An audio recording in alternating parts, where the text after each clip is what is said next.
Next up is my buddy, patron saint of the way, Michael Salamone, founder of Podcast Revolution, Blog Revolution. If it's a revolution, Michael Salamone is behind it. Media Revolution. Hi, brother. How are you? Hey, how are you? Yay! Michael Salamone is on my show. How are you?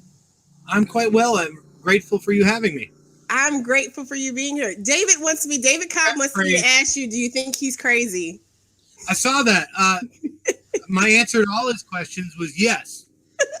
But good kind of crazy, and I agree with you.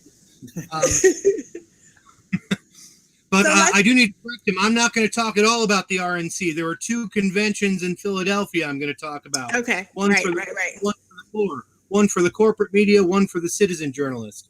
Awesome. So let's talk. Let's talk. That's a great distinction, right? Because we had two conventions that were covered by mainstream media, but like you said, in Philly, we had the inside and the outside. And you, my brother, along with Benjamin Dixon and John and some other folks, were on the outside. You guys were in the thick of it. Yeah, I would call it definitely the thick of it.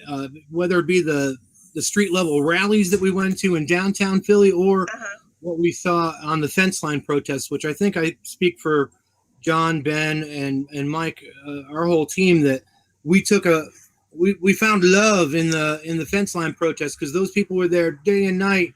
If people were in the convention center, they were there to greet them. Shame, shame, shame for the Hillary delegates, and applause and thank you for the Bernie delegates, especially when they did their direct actions and walked out. So let's talk about this piece. I love your writing, right? But you had a great perspective because, obviously as someone who was there actually covering it from a news standpoint, right? But then also, basically there's no way that you guys were just bystanders, covering an event. You guys, in many ways, were participants in democracy, like real democracy happening in action. Yeah, people would stop us and thank us for live streaming and trying to get what was really happening out. I've covered other conventions in the past, but those were all like, what party are you going to? This DNC was, what protest are you going to? And oh yeah, go ahead. Well, and I feel like our team, Ben Dixon, myself, John McDonald, and Mike James really did a good job at getting to almost all the protests. Yeah, every time I tried to check into the feed, maybe it was a break. I remember at one point, you guys were running. I know John gave out water. So just tell me like the overall feel, right? Because I know that, we come back now post-convention, we're moving beyond the convention, and we have unity, right? Hillary Clinton quelled the insurgency, but from following you guys, I know, and many of our viewers know, there was nothing quelled. If anything, people went home more motivated than ever. Yeah, elected delegates who were just serving their post didn't finish out the convention because there was no unity. The imagery of unity was brought to you by seat fillers bussed in by the Democratic Party, white noise machines, as verified by one of the Vermont delegates for me. Just shady camera work in general.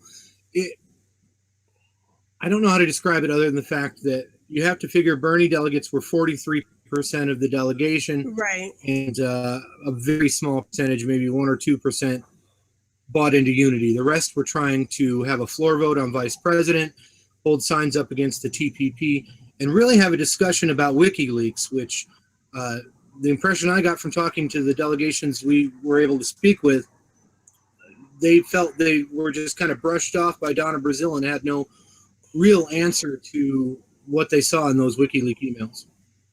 So kind of take me through, like, what was on the outside, right? So majority of the time, for the most part, was on the outside, different protests, just some of the stuff that you guys covered, maybe if there were any high points or just maybe some some feedback or insight into what you experienced, what you witnessed. We watched the stream, but you were actually there interacting with people. Really, and what I hope to have said about the Tale of Two Cities aspect of things in the piece that dropped today was best of times, worst of times. subversion of democracy, or at least disenfranchisement from the party was happening. But this feeling of elation that so many people took time from their lives to come out and stand for something or against something, however you look at it. But I spoke to so many people that hitchhiked their way there. Oh, wow. Camping. They didn't know how they were going to pay their rent because they made this trip. They made personal sacrifice to be there and stand against the coronation of Hillary Clinton. Mm-hmm. Because of that camaraderie, everybody bonded. And with people like John McDonnell making sure everybody stayed hydrated, there's also that sense of community of sharing. But again, the fence line protest is what impressed me the most. People were taking shifts to make sure somebody was there, especially near the train stations at all times.